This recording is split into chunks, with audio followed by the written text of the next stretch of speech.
Велика синагога в Острозі – це пам'ятка архітектури, історія якої налічує щонайменше 400 років. У часи Другої світової війни вона зазнала значних руйнувань і занепадала як протягом радянського періоду, так і під час незалежності.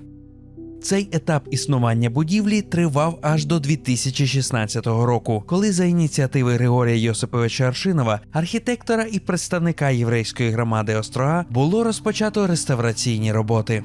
Будівлю було врятовано від руйнації. З'явився дах, вікна і двері, відновлено елементи декору і відтворено манєристичний фронтон західного фасаду. Та, на жаль, Григорія Йосиповича не стало восени 2020 року, і усе заплановане ним не вдалося реалізувати в повній мірі. Його метою було повне відтворення вигляду будівлі станом на 30-ті роки ХХ століття.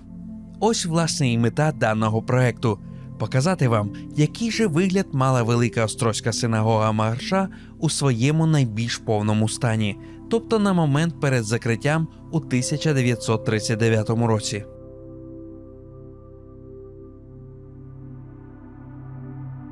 До війни за рахунок прибудов синагога була на 5,5 метрів ширшою по осі захід-схід і так само на 5 з лишнім метрів ширшою по осі північ-південь.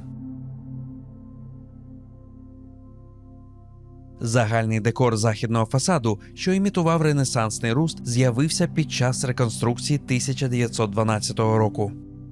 Над невеликим прямокутним вікном другого поверху на південному фасаді можна побачити ядро, яке залишилось тут ще від наступу російських військ у 1792 році.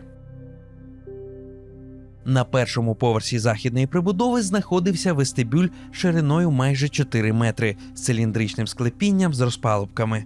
Через нього чоловіки могли потрапити до молитовного залу, або ж пройти до північної прибудови, де, ймовірно, знаходилась єшива.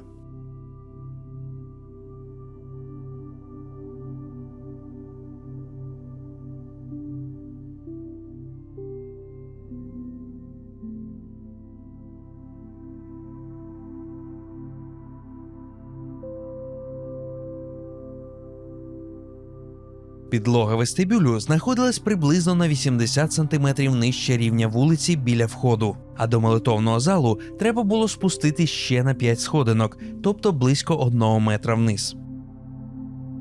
У центрі молитовного залу між 4 колонами стояла біма з металевим огородженням.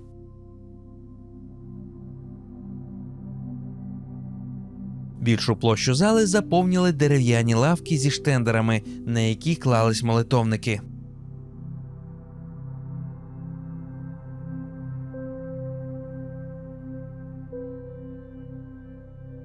Посередині східної стіни знаходився триярусний ковчег Тори із різьбленням і позолотою, а поруч із ним стояла ханукальна менора, виготовлена 1615 року у Празі.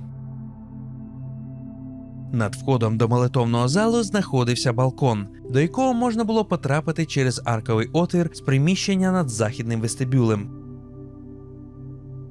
На другому поверсі північної прибудови розташовувалося жіноче відділення. Жінки мали змогу молитись тут, спостерігаючи за всім, що відбувається у молитовній залі, проте чоловіки знизу не могли побачити їх. Також у північно-західному куті будівлі поруч із жіночим відділенням були сходи до невеликого приміщення 3-го поверху. Звідси можна було потрапити на балкон з видом на сьогоднішню вулицю Лесі Українки, а також піднятись на горище, де була постійна геніза, до якої зносили пошкоджені тексти, що мають сакральне значення зі всіх синагог Острога.